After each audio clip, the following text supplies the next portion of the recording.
जय श्री श्याम। नमस्कार सभी साथियों को श्री श्याम क्लासेस के यूट्यूब चैनल पर आप सभी का स्वागत है। दोस्तों, जैसा कि आप सभी को पता है, अपन अपने इस YouTube channel Shri Shyam classes पर वेटनरी क्लासेस दोस्तों कंटिन्यू देखते आ रहे हैं। जो भी आपके एग्जाम होते हैं वेटनरी फोर्स से संबंधित, जैसे बीएसएफ, आईटीबीपी, एसएसपी, डीएसएसपी, इन सभी में जो क्वेश्चंस होते हैं मोस्ट इम्पोर्टेंट, उन सभी की क्लासेस अपन देखते रहते हैं। तो दोस्तों, आज की कैनन मैन की अपनी दूसरी क्लास होने वाली है, जिसमें आपके डॉग से संबंधित महत्वपूर्ण क्वेश्चंस आते हैं। तो जो भी साथी भाई आज पहली बार चैनल पे आया है, चैनल को सब्सक्राइब करें और बेल आइकन को जरूर प्रेस करें। चलेगा दोस्तों, आज का अपना पहला क्वेश्चन देखते हैं।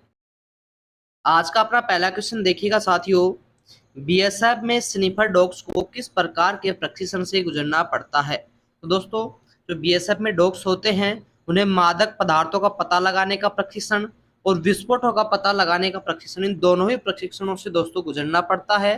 तो आपका राइट आंसर हो जाएगा ऑप्शन नंबर सी, दोनों ए और बी। यानी कि जो डॉग्स होते हैं स्नीपर डॉग्स, उन्हें मादक पदार्थों और विस्फोटकों का पता लगाने के लिए दोस्तों प्रशिक्षण से गुजरना पड़ता है। ठीक है, दूसरा क्वेश्चन देखेंगे आज की क्लास का। कुत्तों के ट्रैकिंग के दौरान किन परिस्थितियों में सबसे अधिक चुनौती होती है। कि कुत्तों की जो ट्रैकिंग होती है उसके दौरान किन परिस्थितियों में सबसे अधिक चुनौतियां होती हैं। भीड़ भाड़ वाले इलाके में, जंगल के इलाके में, रेगिस्तानी इलाके में, या पानी भरे इलाके में। तो दोस्तों, जो पानी भरा हुआ इलाका होता है उसके अंदर कुत्तों की ट्रैकिंग करना दोस्तों सबसे कठिन परिस्थिति होती है। ठीक है, अगला क्वेश्चन देखिएगा। अगला क्वेश्चन है आपका, एक फॉरेन ऑब्जेक्ट या विस्फोट का पता लगाने के लिए कुत्ते की क्या प्रक्रिया होती है। कि एक फॉरेन ऑब्जेक्ट या विस्फोट का पता लगाने के लिए कुत्ते की क्या प्रक्रिया होगी। तो दोस्तों, उस टाइम में जो कुत्ता है क्षेत्र को स्कैन करता है और बैठकर संकेत देने लगता है।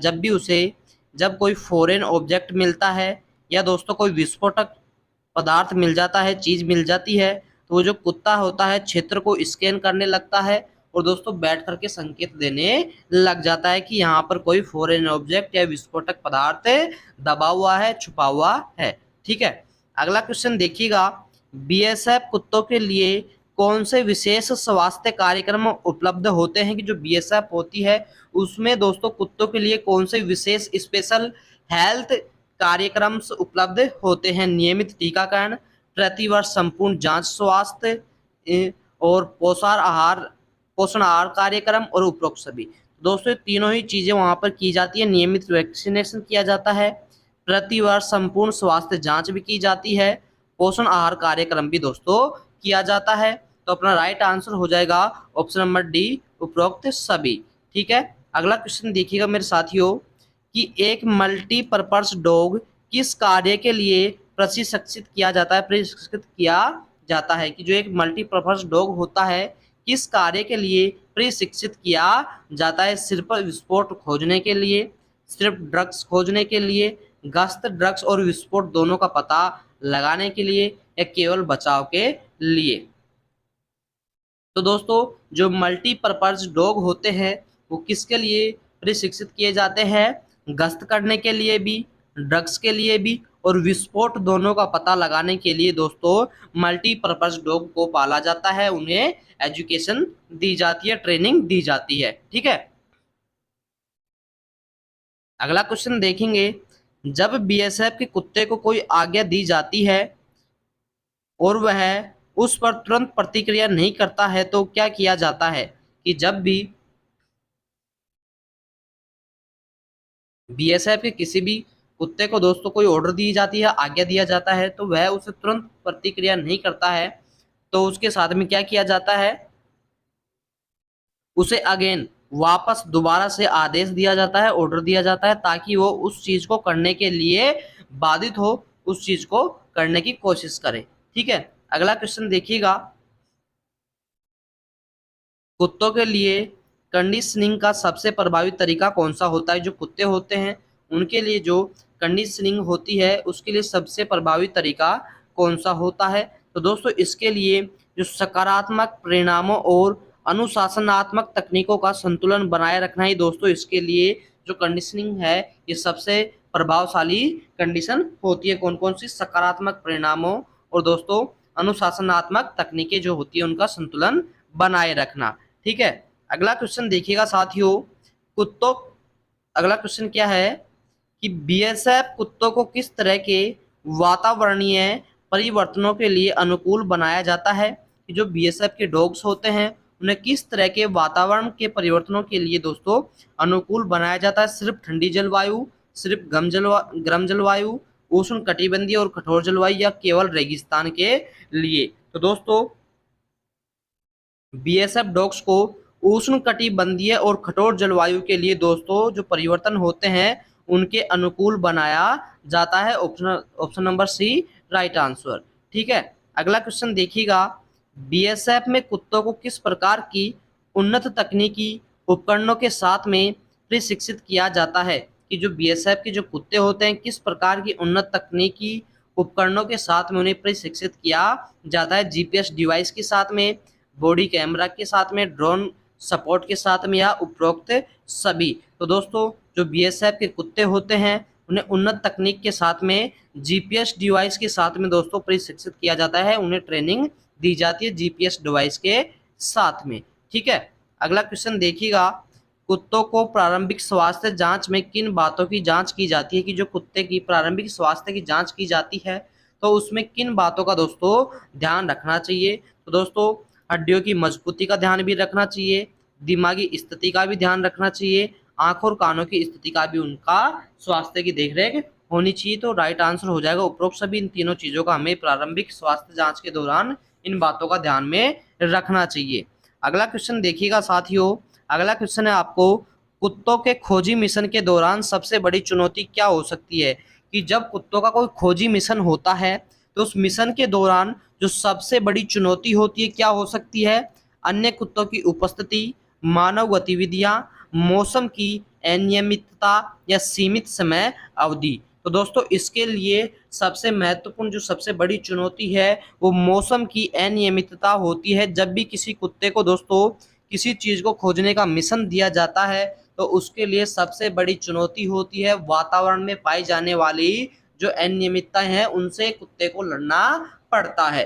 ठीक है, अगला क्वेश्चन देखिएगा, एक कुत्ता संदिग्ध वस्तु की गंध लेने के बाद किस प्रकार का शारीरिक संकेत देता है? कि जब एक कुत्ता किसी संदिग्ध वस्तु की गंध ले लेता है तो उसके बाद में वो किस प्रकार के शारीरिक यानी संकेत देता है, अपने शरीर से किस प्रकार के शारीरिक संकेत देता है? तो दोस्तों जब उसे किसी भी संदिग्ध वस्तु की गंध लग जाती है तो कुत्ता जहाँ खड़ा होता है, जहाँ पे खड़ा होता है वहां पे जाकर के वो तुरंत ही दोस्तों वहीं की वहीं बैठ जाता है। ठीक है, जब भी किसी संदिग्ध वस्तु को देखेगा उसे पता लगेगा गंध मिलेगी तो उस खड़ी अवस्था में वो तुरंत वहीं की वहीं दोस्तों सिट डाउन बैठ जाता है। ठीक है, अगला क्वेश्चन देखिएगा, अगला क्वेश्चन है साथियों, बीएसएफ के कुत्तों के प्रशिक्षण में समस्या समाधान की कौन सी तकनीक उपयोग की जाती है? कि जो बीएसएफ के कुत्ते होते हैं जब उनको ट्रेनिंग दी जाती है तो उनमें समस्या समाधान की कौन सी तकनीकी का उपयोग लिया जाता है? तो दोस्तों उसके लिए चुनौतीपूर्ण कार्यों के माध्यम से उन्हें प्रेरित करना ही दोस्तों उनकी समस्या का समाधान करना होता है। अगला क्वेश्चन देखेंगे साथियों, अगला क्वेश्चन है आपका, बीएसएफ में कुत्तों के नियमित देखभाल कार्यक्रम का मुख्य उद्देश्य क्या होता है? कि जो बीएसएफ होते हैं उसमें कुत्तों की नियमित देखभाल कार्यक्रम का सबसे मुख्य उद्देश्य कौन सा होता है? उनकी सेवा क्षमता को बढ़ाना दोस्तों, उन्हें आराम देना भी, और उनके स्वास्थ्य में सुधार करना। जो उनकी देखभाल कर रहे हैं नियमित उस कार्यक्रम के लिए इन तीनों चीज़ों की आवश्यकता होती है। एक तो उनकी सेवा क्षमता को बढ़ाने के लिए, एक उन्हें आराम देने के लिए, और उनके स्वास्थ्य में सुधार करने के लिए। यानी अपन बोल सकते हैं तीनों की तीनों चीजें नियमित देखभाल कार्यक्रम का मुख्य उद्देश्य होती हैं। उपरोक्त सभी राइट आंसर करेंगे साथियों। अगला क्वेश्चन देखेंगे मेरे दोस्तों, अगला क्वेश्चन है आपका, बीएसएफ में कुत्तों की मानसिक स्वास्थ्य की जांच क्यों महत्वपूर्ण होती है? कि जो बीएसएफ होती है उसमें जो डॉग्स होते हैं उनकी मेंटली जो स्वास्थ्य की जांच होती है वो क्यों महत्वपूर्ण होती है? दोस्तों वो इसलिए महत्वपूर्ण होती है कि उनकी सेवा के दौरान ध्यान केंद्रित करने की क्षमता, यानी जब वो किसी भी चीज को खोजते हैं, ढूंढते हैं, तो उनमें जो ध्यान केंद्रित करने की क्षमता है वो लगातार सबसे अच्छी बनी रहे, इसीलिए उनकी मानसिक स्वास्थ्य की जांच की जाती है। ठीक है, अगला क्वेश्चन आता है आपका, बीएसएफ कुत्तों के प्रशिक्षण में सबसे बड़ी मानसिक चुनौती क्या होती है? ये जो बीएसएफ के कुत्तों को ट्रेनिंग दी जाती है उसमें सबसे बड़ी मानसिक चुनौती कौन सी होती है? तो दोस्तों सबसे बड़ी जो मानसिक चुनौती होती है कुत्ते का, यानी उनकी ध्यान देने की क्षमता। जो कुत्ते होते हैं, जो भी चीज अपन उनको ट्रेनिंग दे रहे हैं, तो उस ट्रेनिंग पर उन कुत्तों का ध्यान कैसे आकर्षित किया जाए। यानी ट्रेनिंग देते समय सबसे बड़ी मानसिक चुनौती क्या होती है कि जो ट्रेनिंग दे रहे हैं उनकी ध्यान देने की क्षमता कितनी होती है कुत्ते की। ठीक है, अगला क्वेश्चन देखिएगा। अगला क्वेश्चन है, बीएसएफ में कुत्तों के लिए किस प्रकार की खेलकूद गतिविधियां आयोजित की जाती हैं? जो बीएसएफ के डॉग्स होते हैं उनके लिए किस प्रकार की खेलकूद गतिविधियां आयोजित की जाती हैं? तो दोस्तों उनके लिए प्रतिस्पर्धात्मक दौड़ भी होती है, यानी 3 4 5 10 कुत्तों को एक साथ में दौड़ाएंगे, प्रतिस्पर्धा कराएंगे, तो कौन सा कुत्ता उसमें जीतता है। उन्नत ट्रैकिंग अभ्यास भी दोस्तों किया जाता है कि उन्हें हर चीज को खोजने के लिए डेली उन्हें अलग से ट्रेनिंग दी जाती है। खोज और बचाव का कार्य भी दोस्तों किया जाता है, यानी उपरोक्त सभी तीनों की तीनों चीजें आवश्यकता होती हैं, गतिविधियां जरूरी होती हैं। ठीक है, अगला क्वेश्चन देखेंगे साथियों, बीएसएफ कुत्तों की सेवानिवृत्ति के बाद किस प्रकार की देखभाल मिलती है? कि जो बीएसएफ के डॉग्स होते हैं उन्हें जब कार्य से मुक्त कर दिया जाता है, सेवानिवृत्ति कर दी जाती है, तो उसके बाद में किस प्रकार की देखभाल की जाती है? तो दोस्तों उन्हें मेडिकल की सुविधा दी जाती है, कंप्लीट तरीके से उनकी जांच चलती रहती है, उनके स्वास्थ्य की देखभाल चलती रहती है। अगला क्वेश्चन देखिएगा। अगला क्वेश्चन है, बीएसएफ कुत्तों के प्रजनन कार्यक्रम का मुख्य उद्देश्य क्या होता है? कि जो बीएसएफ डॉग्स होते हैं उनके प्रजनन का कार्यक्रम का मुख्य उद्देश्य कौन सा होता है? तो दोस्तों उसके लिए जो कामकाजी कुत्ते होते हैं उनकी गुणवत्ता में सुधार करने के लिए दोस्तों जो प्रजनन का प्रमुख उद्देश्य होता है क्या होता है? कामकाजी कुत्तों की गुणवत्ता में सुधार करना। ठीक है, अगला क्वेश्चन देखिएगा साथियों, बीएसएफ कुत्तों को सबसे अधिक किस खतरे से बचाने की आवश्यकता होती है? जो बीएसएफ के डॉग्स होते हैं उन्हें सबसे अधिक कौन से खतरे से बचाने की आवश्यकता होती है? भोजन की कमी से, खराब मौसम से, विस्फोटकों से होने वाले जोखिम से, या अन्य जंगली जानवरों से। तो दोस्तों बीएसएफ डॉग्स को जो विस्फोटकों से होने वाली जोखिम होती है उससे बचाने के लिए सबसे अधिक आवश्यकता होती है। ठीक है, अगला क्वेश्चन देखिएगा, कुत्तों में ओल्फैक्टरी सिस्टम यानी गंध पहचानने की प्रणाली किस प्रकार काम करती है जिससे वे मादक पदार्थ और विस्फोटकों का पता लगाने में सक्षम होते हैं?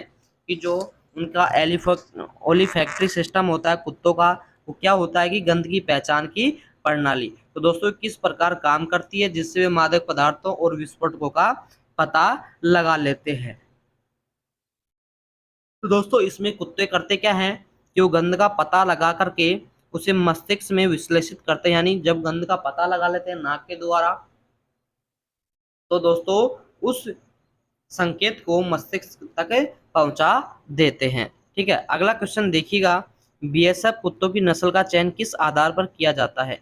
कि जो बीएसएफ के कुत्ते होती हैं उनकी नस्ल ब्रीड्स का किस आधार पर सिलेक्शन किया जाता है? तो दोस्तों एक तो उनकी बुद्धिमत्ता और प्रशिक्षण की क्षमता जो इनकी होती है, ट्रेनिंग लेने की, सीखने की क्षमता कितनी होती है और उनकी बुद्धि कितनी होती है, इसी क्षमता पर दोस्तों उनका आधार सिलेक्शन किया जाता है कुत्तों की नस्लों का। ठीक है, अगला क्वेश्चन देखेंगे। अगला क्वेश्चन है आपका, फेरामोन का उपयोग बीएसएफ कुत्तों के प्रशिक्षण में कैसे किया जाता है? कि दोस्तों जो फोरामैन होता है उसका उपयोग बीएसएफ कुत्तों के प्रशिक्षण में कैसे किया जाता है? तो दोस्तों इसका उपयोग मानव गंध के साथ प्रशिक्षण करने के लिए दोस्तों किया जाता है। किस प्रकार से करेंगे फोरामैन का उपयोग? मानव गंध के साथ में परीक्षण करने के लिए। ठीक है, अगला क्वेश्चन देखिएगा साथियों, कुत्तों की कार्य क्षमता किस प्रकार की जलवायु में सबसे अधिक प्रभावित होती है? कि कुत्तों की जो कार्य क्षमता होती है वो किस प्रकार की जलवायु में सबसे अधिक प्रभावित होती है? अत्यधिक गर्मी में, अत्यधिक ठंड में, या उच्च आर्द्रता वाले क्षेत्रों में, या सभी प्रकार की जलवायु में समान रूप से होती है? तो दोस्तों जो उनकी कार्य करने की क्षमता होती है ये गर्मी में दोस्तों सबसे अधिक प्रभावी होती है, ठीक है, प्रभावित होती है, ठीक है। अत्यधिक गर्मी में कुत्तों की कार्य करने की सबसे अधिक कार्य क्षमता जो है प्रभावित होती है। अगला क्वेश्चन देखिएगा, बीएसएफ कुत्तों को माइक्रोचिप लगाने का उद्देश्य क्या होता है? कि जो डॉग्स होते हैं बीएसएफ में, उनमें माइक्रोचिप लगाने का सबसे महत्वपूर्ण उद्देश्य क्या होता है? कि उन्हें ट्रैक किया जा सके कुत्ता कहाँ पर है, उनकी स्वास्थ्य की स्थिति का पता लगाने के लिए भी उन्हें माइक्रोचिप पहनाई जाती है, और उनके मालिक की पहचान करने के लिए भी दोस्तों उन्हें माइक्रोचिप पहनाई जाती है। तो उपरोक्त सभी आपका option number D right answer हो जाएगा। अगला क्वेश्चन देखिएगा साथियों, बीएसएफ में कुत्तों को मल्टीटास्किंग में प्रशिक्षित करने के लिए कौन सी तकनीक सबसे प्रभावी होती है? नहीं, जो बीएसएफ में कुत्ते होते हैं उनको मल्टीटास्किंग में प्रशिक्षित करने के लिए कौन सी तकनीक सबसे अधिक प्रभावी होती है? तो दोस्तों इसमें जो सबसे अधिक प्रभावी होती है, पॉजिटिव रीइंफोर्समेंट का इस्तेमाल कर के दोस्तों उनको दोस्तों मल्टीटास्किंग में ट्रेनिंग करने के लिए सबसे बेस्ट तरीके कौन सी होती है? पॉजिटिव रिइंफोर्समेंट, ठीक है। अगला क्वेश्चन देखिएगा, बीएसएफ कुत्तों को खोज और बचाव मिशन में किन विशेष तकनीकों का उपयोग सिखाया जाता है? कि बीएसएफ कुत्तों को खोज और बचाव मिशन में किन विशेष तकनीकों का उपयोग सिखाया जाता है? तो दोस्तों इसके लिए विभिन्न प्रकार की गंधों की पहचान करनी भी सिखाई जाती है, ध्वनि पहचान क्षमता भी सिखाई जाती है, क्षमता दृश्य पहचान क्षमता भी दोस्तों उन्हें सिखाई जाती है। तो उपरोक्त सभी option number D right answer करेंगे। अगला क्वेश्चन देखिएगा मेरे साथियों, अगला क्वेश्चन है, बीएसएफ कुत्तों के लिए स्वास्थ्य निगरानी कार्यक्रम में क्या शामिल होते हैं? तो दोस्तों उनकी स्वास्थ्य निगरानी के लिए क्या क्या शामिल होती है? नियमित रक्त जांचें की जाती हैं, हड्डी और मांसपेशियों की जांचें की जाती है, नियमित रूप से दोस्तों वजन की निगरानी की जाती है। ऑप्शन नंबर डी राइट हो जाएगा, ठीक है। अगला और लास्ट क्वेश्चन देखिएगा मेरे साथियों आज की क्लास का, बीएसएफ कुत्तों की आयु की प्रशिक्षण के दौरान किस पहलू की सबसे अधिक जांच की जाती है? कि जब कुत्तों की आयु का दोस्तों टेस्ट किया जाता है, परीक्षण किया जाता है, तो उसके दौरान सबसे पहले जो कौन सा पहलू होता है जिसकी जांच करनी चाहिए आयु परीक्षण के दौरान? शारीरिक ताकत, गंध पहचान की क्षमता, आदेशों की पालन करने की क्षमता, या ऑप्शन नंबर डी तेज दौड़ने की क्षमता। तो दोस्तों जब भी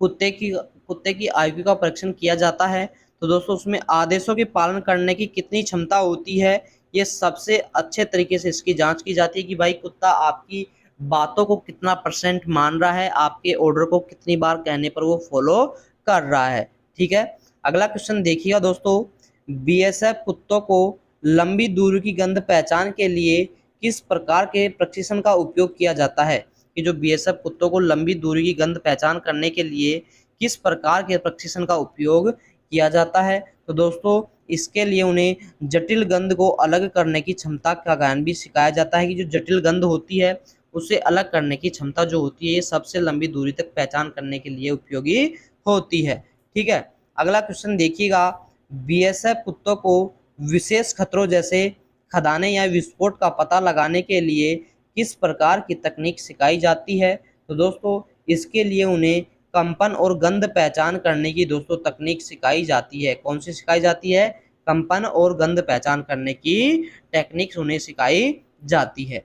अगला क्वेश्चन देखिएगा साथियों, बीएसएफ कुत्तों के संवेदनशील ऑपरेशनों में से किस प्रकार के मानसिक दबाव का सामना करना पड़ सकता है? जो बीएसएफ कुत्ते होते हैं उनके लिए संवेदनशील ऑपरेशनों में किस प्रकार के मानसिक दबाव का सामना करना पड़ता है? तो दोस्तों इसके लिए विस्फोटक या मादक पदार्थों के नज़दीक आना दोस्तों इसका सामना उन्हें करना पड़ सकता है, ठीक है। अगला क्वेश्चन देखिएगा, बीएसएफ कुत्तों को मेडिकल इमरजेंसी के दौरान किस प्रकार का प्राथमिक उपचार सिखाया जाता है? कि दोस्तों जब बीएसएफ के कुत्तों को मेडिकल इमरजेंसी हो जाती है तो उसके दौरान उन्हें प्राथमिक उपचार सिखाया जाता है, किस प्रकार का वो सिखाया जाता है? तो दोस्तों इसके लिए उन्हें शांत रहना और संकेत देना दोस्तों सिखाया जाता है। जब भी उन्हें मेडिकल इमरजेंसी हो जाए, उन्हें कोई भी प्रॉब्लम हो जाए तो वो कुत्ते शांत रहेंगे और दोस्तों संकेत देने का कार्य करते रहते हैं, ठीक है। अगला क्वेश्चन देखिएगा साथियों, बीएसएफ कुत्तों के लिए सेवा अवधि के दौरान किस प्रकार का अनुशासनात्मक प्रशिक्षण आवश्यक होता है कि जो बीएसएफ के कुत्ते होते हैं उनकी सेवा अवधि के दौरान उन्हें अनुशासनात्मक प्रशिक्षण की किस प्रकार की आवश्यकता होती है। तो दोस्तों इसके लिए उन्हें समय समय पर सकारात्मक रीइंफोर्समेंट दिया जाता रहता है दोस्तों।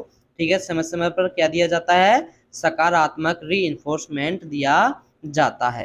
ठीक है, अगला क्वेश्चन देखेंगे साथियों, बीएसएफ के कुत्तों को रिटायरमेंट के बाद देखभाल में कौन से तत्व शामिल होते हैं। कि जो बीएसएफ के कुत्ते होते हैं उनकी रिटायरमेंट के बाद जो देखभाल होती है तो उसमें कौन से तत्व दोस्तों शामिल होते हैं। स्वास्थ्य की देखभाल भी की जाती है, संतुलित आहार भी दिया जाता है, मानसिक स्फूर्ति के लिए गतिविधियां भी की जाती हैं। ऑप्शन नंबर डी राइट होगा, उपरोक्त सभी ऑल ऑफ दीज।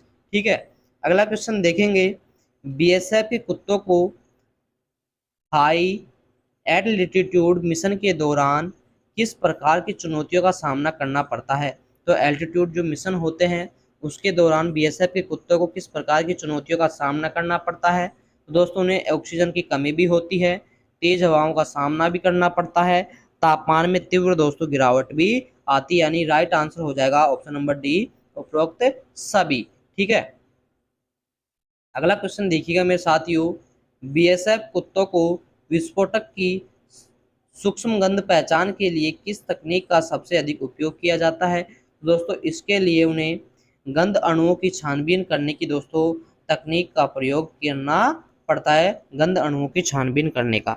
ठीक है, अगला क्वेश्चन देखिएगा, कुत्तों के स्निफिंग मिशन के दौरान सबसे बड़ी असफलता का कारण क्या हो सकता है।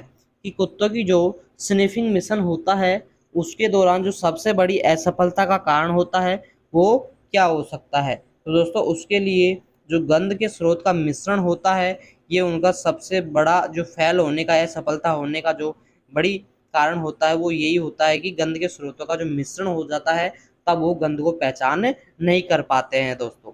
अगला क्वेश्चन देखिएगा, अगला और लास्ट क्वेश्चन है आज की इस क्लास का, बीएसएफ के कुत्तों की थकान के संकेत क्या हो सकते हैं। जो बीएसएफ के कुत्ते होते हैं उनकी थकान के क्या कारण हो सकते हैं। तो दोस्तों लगातार सांस लेना भी थकान का कारण बन सकती है, धीमी गति से चलना भी थकान का कारण बन सकती है दोस्तों, और आदेशों की पालन न करना भी दोस्तों थकान का कारण बन सकती है। दोस्तों ये उपरोक्त सभी तीनों के तीनों कारण जो होते हैं थकान के संकेत हो सकते हैं दोस्तों। तो इसी प्रकार से वेटनरी से जुड़े हुए बेस्ट और दोस्तों अच्छे क्वेश्चंस पाने के लिए जुड़े रहें आपके अपने YouTube channel Shri Shyam classes के साथ में। अपना प्यार और सपोर्ट इसी तरीके से बनाए रखें, ज़्यादा से ज़्यादा चैनल को शेयर करें। हम इसी तरीके से आपके लिए दोस्तों कंटिन्यू क्लासेस लेकर के आते रहेंगे। थैंक यू दोस्तों, धन्यवाद।